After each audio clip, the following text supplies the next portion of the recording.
Hey guys, Cameron here from CameronAllenMusic.com, and in this video I'm going to share a shred-tastic little diminished scale lick that I came up with. This lick comes from the E half-whole diminished scale, and in this context we're going to be hearing this over an E7 sharp 9 chord,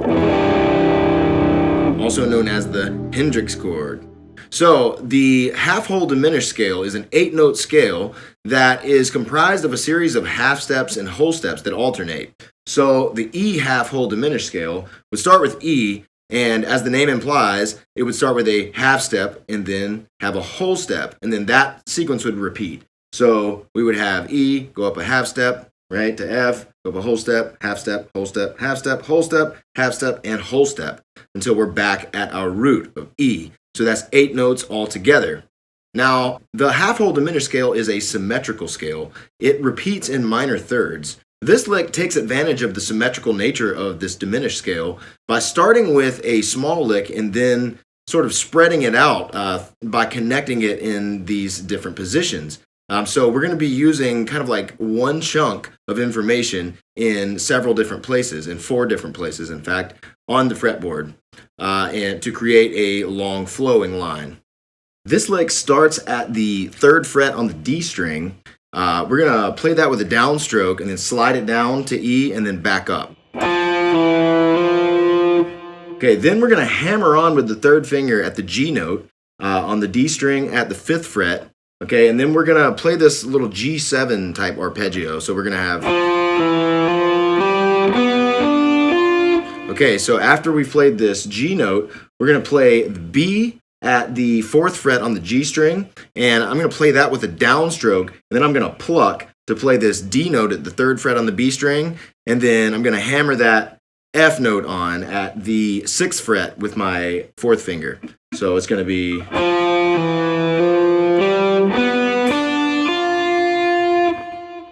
Then I'm going to come to the 3rd fret on the G string, and I'm going to play that with a downstroke and then slide that up a half step. Then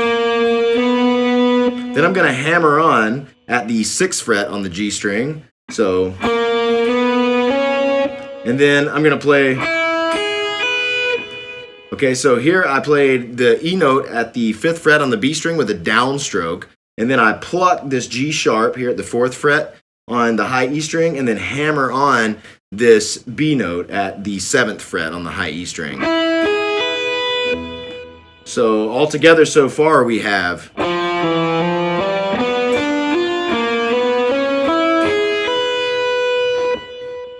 Okay, once we've hammered on this B note, we're going to slide this down a half step. Okay, we're going to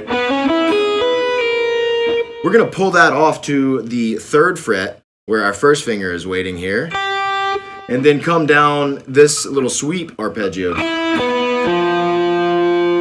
Okay, so here we're playing all upstrokes for this, and we've got our 3rd finger playing the 5th fret on the B string, and then our 2nd finger playing the 4th fret on the G string, and then our 1st finger playing the 3rd fret on the D string.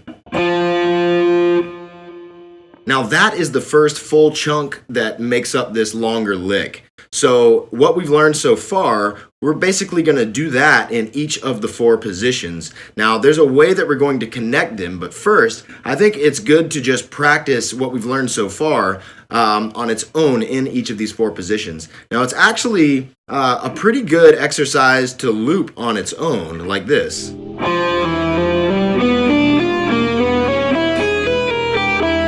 And then slide it down and repeat.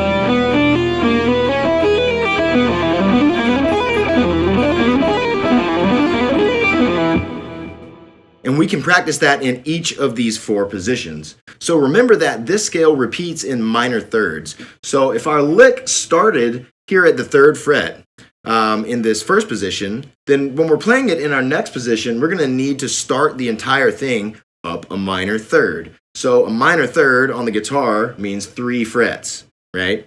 So I go up here 3 frets, and now I'm starting at A flat. So I would do the exact same pattern here.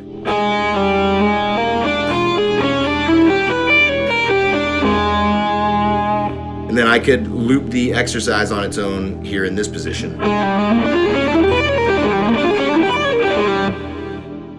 Now, as you may have guessed, I could keep doing this up in minor thirds. So now I could come here to the 9th fret on the D string, and I could start it here. Or I could come here to the 12th fret, which is another minor third up. And it works in each of these positions. So how do we connect between these positions? Well, I'm going to play the phrase that I was just playing, and I'm going to stop right at the point where we're going to need to connect.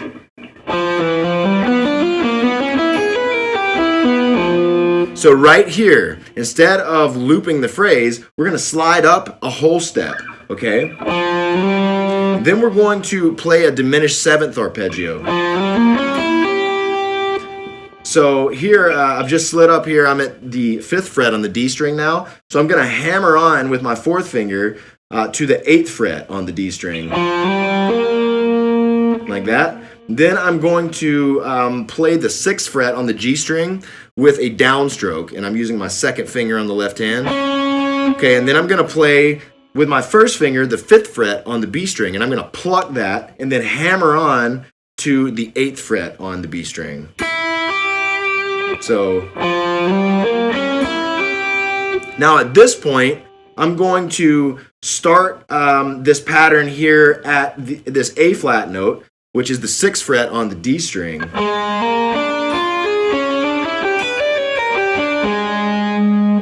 Okay, so let's do that all over again.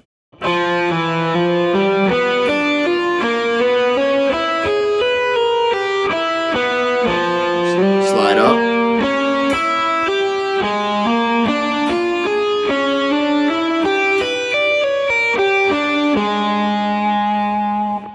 Now, when we get to this part of the pattern in this 2nd position, we're going to connect to the following position in the same way as we did before. So we're going to slide up a whole step and then play a diminished 7th arpeggio and then start the pattern over in this new position.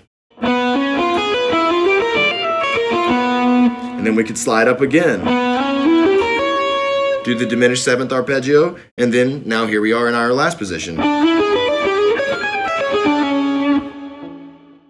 So when we connect the whole thing, it's going to go like this.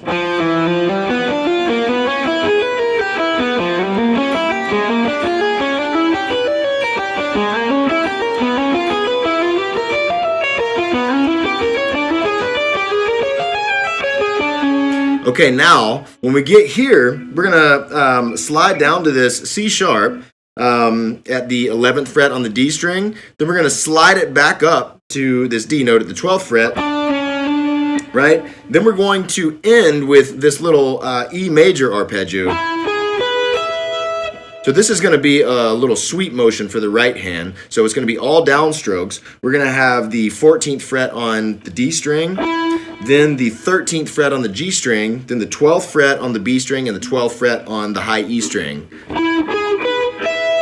Okay, then we're going to come here to the D note at the 15th fret on the B string, and we're going to bend that up a whole step to complete the lick.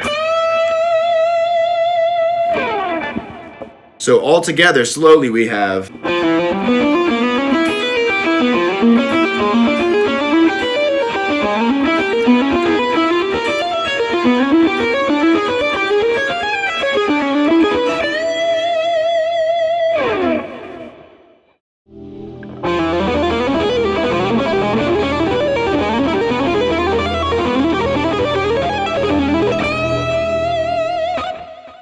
If you want to learn more of these diminished scale type ideas, I've got a tutorial called Soloing Secrets Diminished Scale Volume 1, and I'll leave a link for that down in the description, so if you're interested, you can check it out there. It's full of these kinds of ideas.